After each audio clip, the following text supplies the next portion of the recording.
Hi all, welcome to the Mentor Moment series of Shival. I'm very happy to be talking to Tina Rastogi today. Tina has over 20 plus years of experience and is currently the AVP of Human Resource at Barrack, a leading manufacturing company. Previously, she has worked with other big names like in Infosys for 12 plus years in various global HR roles and also has done an MBA from SIMS. Tina is quite active in the mentor community and she's also an active contributor of SheWork. I'm really happy to be talking to you today, Tina. Thanks for being part of the show. Hi. Same here. Yeah, yeah, sure, Tina. So I'll quickly jump on to the couple of questions that we have for you today. Sure. The first question that I want to start off with is I want to talk to you about books. So I hope you should be reading a lot of books. Is there one book of the year that you think was the best investment of your time?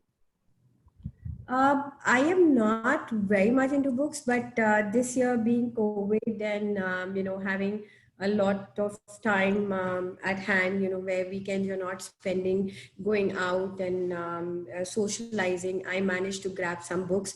The one of the books, interesting book, which is an old book, but I still found it very interesting, is The Alchemist. Okay, if you read that book, it is basically how to pursue your dreams by following what your heart actually desires. There's this young boy, okay, where he learns to listen to his heart and also to follow the language of omens. So if you read that book, with every passing obstacle and hurdle that the young boy encounters, there is a lesson he learned. So I think that is a book which is very interesting as for me, and I would recommend others also to read. Awesome, Tina. So next question that I want to be asking you is, you've been in HR for about 20 plus years, and I'm sure you would have seen a lot of improvements in your field, right? So is there one big advancement or development that you've seen in this particular domain over the years? I think HR, if I have to say, department has actually evolved tremendously.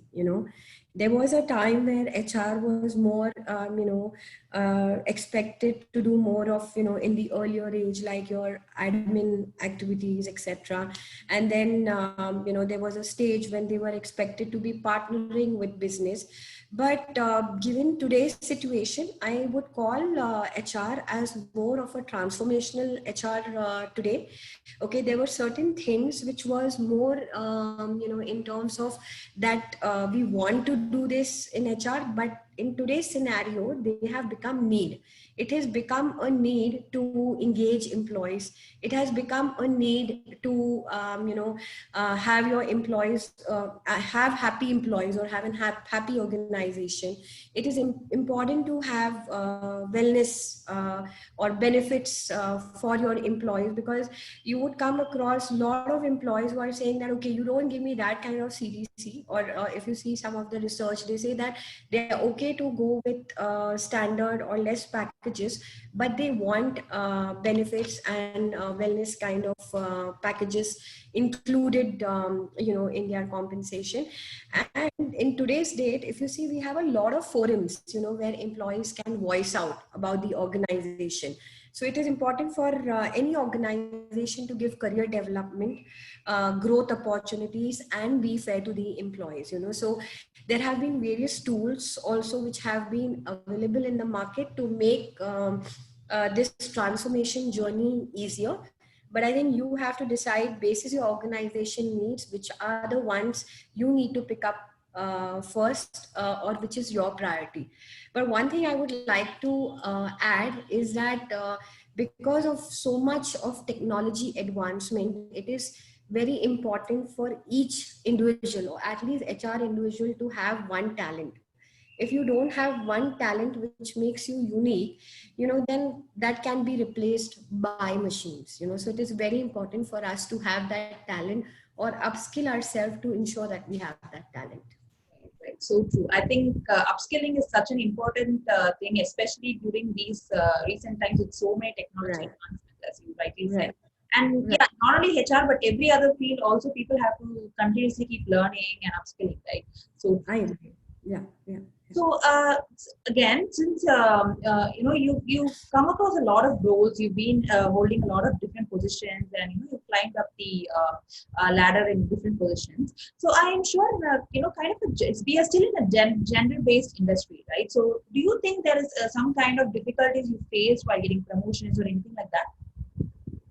In fact, I would differ over here. I think gone are those days when it was more gender driven and there was this gender based promotion. Okay, right. If we start from, I think the organization or the industries have become more conscious. They have started taking targets when it comes to diversity and inclusivity.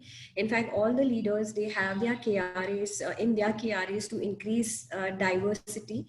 Okay, in fact, for manufacturing company like ours, we have given diversity targets to our leaders.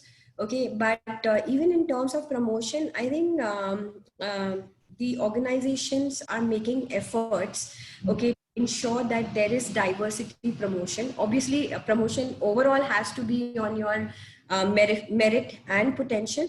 But like say, suppose if there are employees who are on maternity leave, the organizations are taking they are supporting activities like upskilling, training, keeping them updated on what is happening in the industry, what is happening in their company. And even when they come, making it a little easier for them, identifying projects which are not that stressful, tying up with creches, you're tying up with different institutes to help with baby care, creches or schools. I remember at Infosys we had those tie-ups. So I think that we have transformed over there. And earlier we did have some gender biasness, but I think it is now equal pay, equal opportunities. It's just that you need to have the right support, and organizations are working towards that. But unfortunately, we still have very less women who are there in leadership. But I guess over the years, we are going to see a transformation there also. It's a conscious effort, I think a lot of organizations are making now. I think if the organization is the key player here, they have to make sure they take the right steps to make sure there's diversity and inclusion. Yeah, I think with your Fortune 500 companies today are taking those conscious efforts. Okay, awesome. So in one of your previous answer, you said that being in HR, you need to have one unique quality to stand out from the rest of the crowd there, right? So what would you tell as one quality that makes you stand out?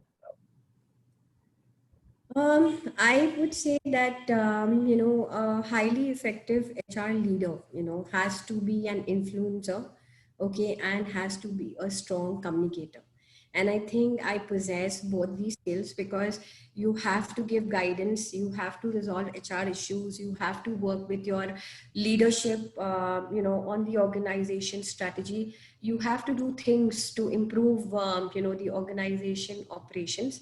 So I think as I've been very effective in communication, and I've managed to effectively facilitate changes in my previous and current organization. Okay, that's really awesome. Okay, next question is actually quite interesting. Now, with you have 20 plus years experience, but say you had an opportunity to restart your career right from one, and but with all the experience that you have gained, is there something that you would have done differently? See, overall, from the career perspective, I always knew I wanted to be in HR. And because my passion has been HR, fortunately, I have been able to face the hardest challenges which have come my way. Okay, and that is where, if you see, I've got a very diverse experience in HR also in different functions. And that is because I've been able to take up those challenges, work with it, learn from it. If I have to think about some different, something differently, I think make more strategic choices, okay, because that can make a lot of difference. And in today's day, I think getting to millennials or mind and understand what they want, because they want everything very quick. The patience level is very less. They want, something now, tomorrow that changes. And I talk this from my personal experience, because I have a teenage son, and they are not as focused as we were when we started with our career. So yes, getting into a millennial's brain is something which I would really want to do. That's real. That's a really interesting answer. So I think pretty much we've come to the last question, Tina. So this is relating to mentorship. So Shival being a mentorship platform, right? So what is one specific advice that you got from any of your mentors, and that is something that you still hold on and you want to pass it down to the rest of us? I would say that mentorship is about, we all know it is about helping another person, okay, through a one-on-one relationship.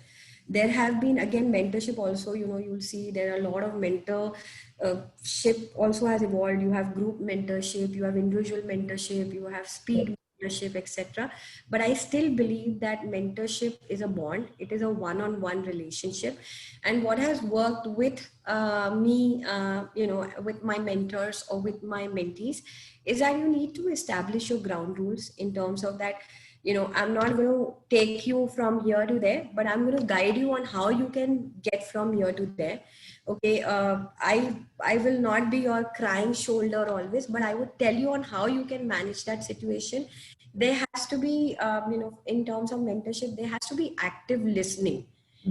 The one mistake what we usually make in this mentorship is we try to mother the mentee, and that is a very that is where most of these mentorship actually fail. I think more than mothering, we should get them thinking on how to make their own decisions. That is where the mentee also grows. And I believe that they need to have a comfort level with you in sharing anything. So there has to be this open door policy. And I think, but the most important thing, there has to be a goal. Like you cannot have a absurd mentorship program. It has to be towards a particular objective or goal, as per me. And I think that has worked for me, and even with my mentees. Yeah, I think as you said, they should be more as an enablers to the mentees and not kind of spoon feed. I think, but most of the mentors are already aware of how they should be doing all this, and I think that is where these kind of platforms like Shival are really really helpful. That we kind of bridge the mentors and mentees and kind of give them the. I agree. I completely agree to that. Awesome, awesome, Tina. So it was really interesting talking to you, though it was a very, very short interview, but I think it was really, really interesting. And for everybody who's watching this, Tina is also going to be part of our speed mentoring session. And watch out for more updates on how you can get connected to all of our mentors in our platform. And yeah, thank you again, Tina. Thanks so much for your time. Thank you. Thanks everybody for watching. Thank you. Bye-bye. Bye bye.